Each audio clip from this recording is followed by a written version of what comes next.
ನಾನು ಗಟ್ಟಿತನವಾಗಿ ನಿಲ್ಲಬೇಕು ಜೀವನದಲ್ಲಿ ಕುಟುಂಬಕ್ಕಾಗಿ ಅಂತ ಎಲ್ಲರಿಗೂ ಇಷ್ಟ. ಹೌದು.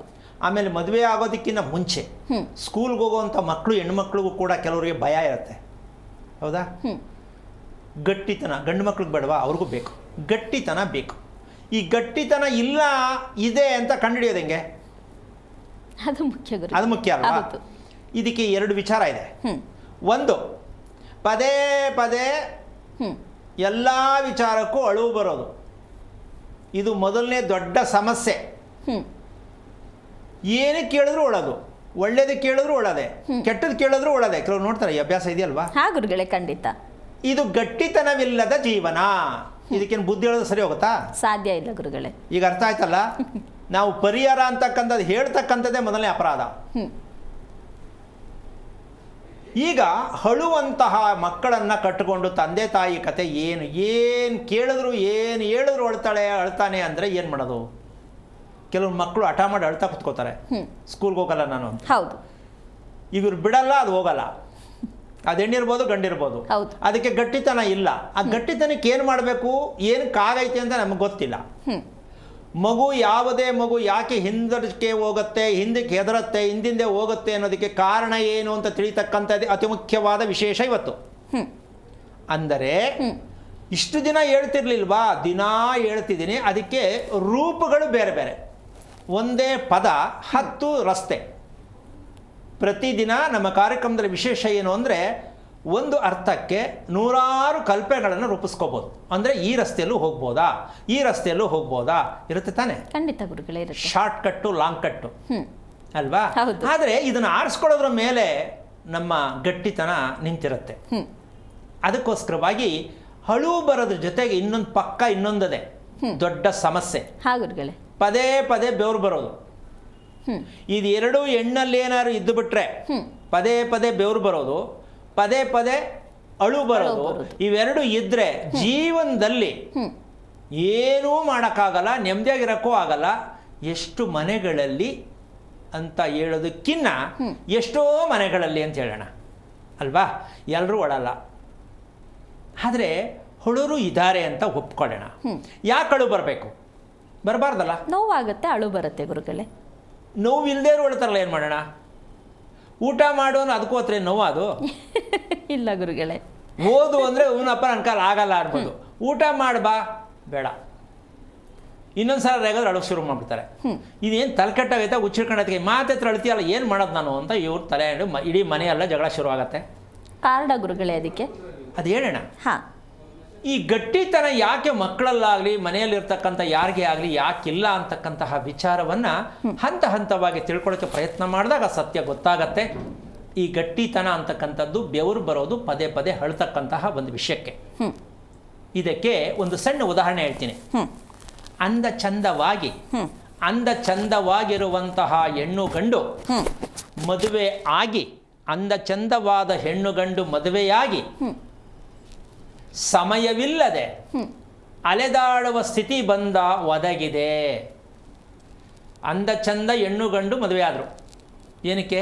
ಚೆನ್ನಾಗಿರ್ತೀವಿ ಅಂತ. ಹೌದು. ಅಂದ ಚಂದ ಅಂತ 2 ಸಲ ಯಾಕೆ ಹೇಳ್ತೀನಿ ಅಂದರೆ, ಏನು ಎಷ್ಟು ಚೆನ್ನಾಗಾಯ್ತೋ, ಪೇರು ನೋಡು ಎಷ್ಟು ಚೆನ್ನಾಗವ್ರೆ, ಗಂಡು ಹೆಣ್ಣು ಅಂದ್ರೆ ಹಿಂಗಿರ್ಬೇಕು ಕಣೋ ಅನ್ನುವ ಆ ಒಂದು ದಂಪತಿಗಳಿಗೆ ಸಿಗುವಂಥ ಗಿಫ್ಟ್ ಯಾವ್ದು ಸಿಗಬೇಕು, ಯಾವ್ದು ಸಿಗಬಾರ್ದಾಗಿತ್ತು ಅನ್ನೋ ಸತ್ಯ ತಿಳ್ಕೋಬೇಕು. ಏನಪ್ಪ ಅದು ಅಂದರೆ, ಸಾಮಾನ್ಯವಾಗಿ ಕುಟುಂಬಗಳಲ್ಲಿ ಗಮನಿಸ್ಕೋಬೇಕು ಈ ವಿಚಾರನ. ಸಮಯ ಇಲ್ಲ, ಗಂಡ ಹೆಂಡತಿ ಇದ್ದಾರೆ ಮನೆಯಲ್ಲಿ, ಹೌದು, ಮಾತಾಡೋಕ್ಕೆ ಕೂತ್ಕೊಳ್ಳೋಕ್ಕೆ ಜೊತೆಲಿ ಸಮಯ ಇಲ್ಲ. ಏನು ಕಾರಣ? ಹೆಂಡತಿಗೂ ಆಸೆ, ಗಂಡನಿಗೂ ಆಸೆ, ಕೂತ್ಕೋಬೇಕು, ಮಾತಾಡಬೇಕು, ಏನಾರು ಹಂಚ್ಕೋಬೇಕು ಅಂತ. ಹೌದು. ಸಮಯ ಇಲ್ಲ ಅಂತ ಇಲ್ಲ, ಹೆಣ್ಣಿಗೆ ಸಮಯ ಇಲ್ಲ, ಇಲ್ಲ ಗಂಡಿಗೆ ಸಮಯ ಇಲ್ಲ, ಇಲ್ಲ ಇಬ್ಬರಿಗೂ ಸಮಯ ಇಲ್ಲ. ಏನು ಕಾರಣ ಇದು? ಗಡಿಯಾರ ನಿಲ್ಲಿಸ್ಬಿಡೋದಾ? ಅವ್ರ ಸಮಯ ಮಾಡ್ಕೋಬೇಕು ಗುರುಗಳೇ. ಮಾಡಬೇಕು ಅಂತ ಅಂದ ಮೇಲೆ ಅವ್ರು ಮಾಡ್ಕೋಬೇಕು. ಆಗಲ್ಲ, ಒದಗಲ್ಲ. ಯಾಕೆ ಸಮಯ ಯಾಕೆ ಒದಗೋದಿಲ್ಲ? ಅವ್ರಿಗೂ ಆಸೆ 8 ಗಂಟೆ ಕರೆಕ್ಟಾಗಿ ಬಂದ್ಬಿಡ್ತೀನಿ, ಒಂದು ಅರ್ಧ ಗಂಟೆ ಮುಂಚಿತವಾಗಿ, ಆರಾಮಾಗಿ ಇವತ್ತೆಲ್ಲರೂ ಹೋಗೋಣ ಅಥವಾ ಏನೋ ಕೂತ್ ಮಾತಾಡೋಣ, ಏನೋ ಒಂದು ಮಾಡೋಣ, ಏನೋ ಒಂದು ತಿನ್ನೋಣ ಅಂತ ಇರ್ತಾರೆ ಅಂದ್ರೆ ಆಗಲ್ಲ. ಎಷ್ಟೋ ಮನೆಗಳಲ್ಲಿ ಸಮಸ್ಯೆ ಇದೆ.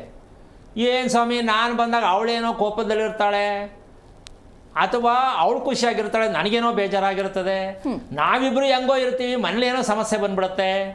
ಈ ರಾಮಾಯಣ ಇದೆ ತಾನೆ? ಖಂಡಿತ ಇದೆ ಗುರುಗಳೇ. ಇದಕ್ಕೆ ಕೆಲವರು ವಿರುದ್ಧವಾಗಿರ್ತಾರೆ. ನಮ್ಮ ಮನೇಲಿ ಕೇರೆ ಮಾಡಲ್ಲ, ನಾನು ಹೆಂಗಿರ್ಬೇಕು ಹಂಗೆ ಇರ್ತೀನಿ, ನಾನು ಯಾವ ಕಾರಣಕ್ಕೂ ಟೈಮ್ ಸರಿ ಕರೆಕ್ಟಾಗಿ ನಡ್ಕೋತೀನಿ, ಟೈಮ್ ಸರಿಗೆ ಊಟ ಮಾಡ್ತೀನಿ, ಟೈಮ್ ಸರಿಗೆ ಮಲಗ್ತೀನಿ, ನಾನು ಯಾರ ಬಗ್ಗೆನೂ ತಲೆ ಕೆಡಿಸ್ಕೊಳ್ಳಲ್ಲ. ಈ ಥರದಲ್ಲಿ ಹೆಣ್ಣು ಹೌದು ಗಂಡು ಹೌದು ಇಬ್ಬರೂ ಹೌದು.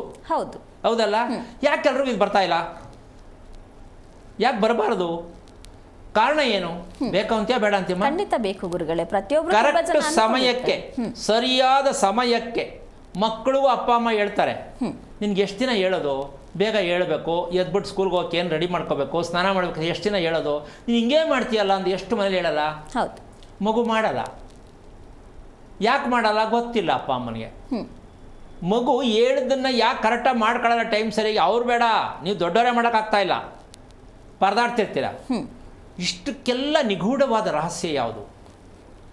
ಗಂಡ ಹೆಂಡತಿ ಮಾತಾಡೋಕ್ಕೆ ಗಟ್ಟಿತನ ಬೇಕು, ಗಂಡ ಹೆಂಡತಿ ಖುಷಿಯಾಗಿ ನಡ್ಕೊಳ್ಳೋಕ್ಕೆ ಗಟ್ಟಿತನ ಬೇಕು, ಮಕ್ಕಳು ಮನೆಯಲ್ಲಿ ಇರ್ತಕ್ಕಂಥ ಕುಟುಂಬಸ್ಥರೆಲ್ಲ ಖುಷಿಯಾಗಿರೋದಕ್ಕೆ ಗಟ್ಟಿತನ ಬೇಕು. ಈ ಗಟ್ಟಿತನದ ಸಮಸ್ಯೆ ಏನು ಅನ್ನುವ ಪ್ರಶ್ನೆಗೆ ಇದು 3ನೇ ಭಾಗದಲ್ಲಿ ಹೇಳ್ತಾ ಇದ್ದೀನಿ. ಇನ್ನೂ ಹೇಳಿಲ್ವಲ್ಲ, ಹೇಳ್ತಾನೆ ಇದ್ದಿರಲ್ಲ ಅಂತ ಅನ್ಕೋಬೇಡಿ.